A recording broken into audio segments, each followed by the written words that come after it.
tal? ¿Cómo les va? Muy buenos días. Yo soy Gabriela Frías en este día martes ya 14 de abril para llevarles lo que es ya la apertura de operaciones de la Bolsa de Valores de Nueva York en esta jornada en la que estamos viendo un importante salto para el promedio industrial Dow Jones de 30 acciones de al menos 400 unidades y en lo que sería ya el debut, el inicio de la temporada de divulgación de informes trimestrales. Más temprano esta mañana, bueno, pues tuvimos los números de bancos que son los primeros que inician, y en este caso JP Morgan Chase y también Wells Fargo. Las preguntas que para los inversionistas son importantes en estos casos es cuánto los bancos van a tener que separar, pensando que habrá muchísimos consumidores, deudores que tienen problemas porque han sido despedidos o por las restricciones que tienen y que sufren justamente por el COVID-19 en las operaciones de los bancos y en el pago de sus deudas, por ejemplo. Johnson & Johnson también ha ya divulgado su informe trimestral.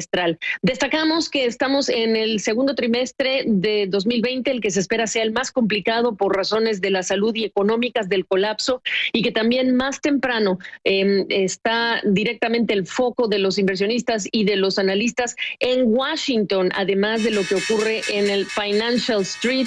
Estamos ahora hablando del Main Street. Una cosa es lo que van a decir las empresas que divulguen sus informes, cuántas de ellas no van a presentar un panorama, un pronóstico, porque es difícil hablar de cualquier pronóstico en estas circunstancias de COVID-19, pero sí están las proyecciones esperadas desde Washington del Fondo Monetario Internacional, que esta mañana nos confirma que este 2020 todos juntos estaremos viviendo la peor recesión económica en 90 años, es decir, la peor desde la Gran Depresión, estimando una contracción global del 3%, una caída del 11% en lo que son los volúmenes de comercio y servicios. Apenas en enero, el FMI proyectaba un crecimiento de 3,3%.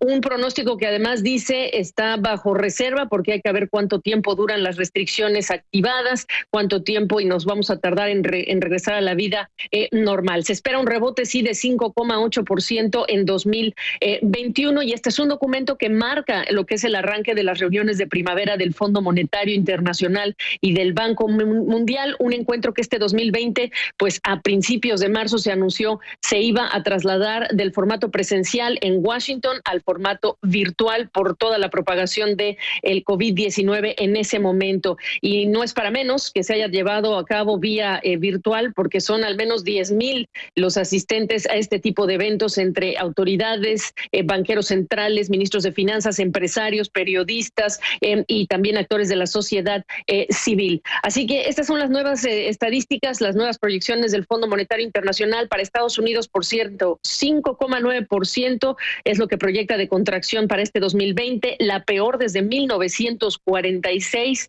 China, en este caso, estará creciendo 1%, sería su peor desempeño desde 1976, y también las cifras de contracción para México, 6,6%, y para Brasil. Este es el escenario que ha dibujado el FMI, y en una semana en la que esperamos noticias de condonaciones de deuda y de los acreedores que hablen en el marco de estos encuentros. Y por ello es importante hablar con un experto de primer nivel como Carlos Asilis de Globista Investments para preguntarte, Carlos, ¿cómo te va? Me imagino que estas cifras, primero, nos sorprenden, y en segundo lugar, estas cifras podrían ser peor si las medidas de política que apliquen los especialistas, banqueros centrales y también autoridades fiscales no son suficientes a nivel local.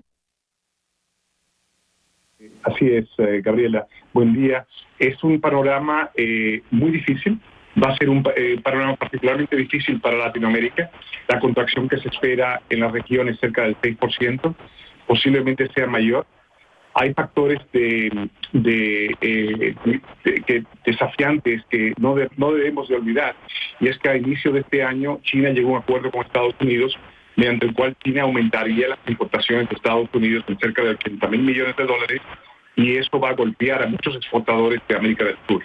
Entonces, tenemos este factor ya limitante de entrada a principio del año 2020, y luego entra esta crisis con muy pocos precedentes en la historia, donde Latinoamérica queda muy mal parada. La economía mundial se proyecta que se contraerá cerca del 3% en el año, Latinoamérica cerca del 6%, Estados Unidos cerca del 6% de contracción y Europa cerca del 7,5%, donde Asia emergente obviamente está creciendo a cerca de 0 a 1%. El desafío es muy importante y muy grande para Latinoamérica, especialmente dada los factores muy limitados que tenemos en Latinoamérica a nivel de Estado. Por último, Carlos Asilis, una gran preocupación tuya y de esta servidora ha sido la crisis de las MIPYMES, las microempresas. Más allá de lo que toca al sector informal, ¿cómo ves este problema para una región como la nuestra? Es un enorme problema, Gabriela. Por un lado, el sector de MIPYME, micro, pequeña y mediana empresa, representa cerca del 95% de las empresas del sector privado y cerca del 70% de los empleos.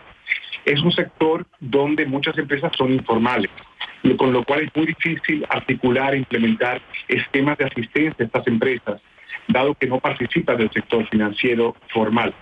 Esas empresas también se financian a través de rentas que ellas mismas generan, las cuales van a colapsar. Y además, estas empresas dependen de la cadena de producción que está siendo disruptiva. Entonces, los golpes que está recibiendo este sector son enormes y yo esperaría que los gobiernos de Latinoamérica introduzcan e implementen de forma urgente medidas para asistir a este sector, porque es importantísimo para el sector laboral, que a su vez es importantísimo para la armonía social y política de la región y finalmente para las aspiraciones de crecimiento en la productividad, porque el capital intangible del sector MIPYME es sumamente importante, no solamente en Latinoamérica, sino en el mundo. Entonces, esos desafíos particularmente enormes que enfrenta la región deben de ser encarados de forma urgente. Pues ese es el mensaje que rescatamos para cerrar esta conversación. Te agradezco muchísimo, Carlos. Vamos a darle seguimiento en estas futuras conversaciones contigo. Gracias, Carlos Asilis, Globista Investments desde Miami. Gracias a ustedes. Yo soy Gabriela Frías. Siga con nosotros.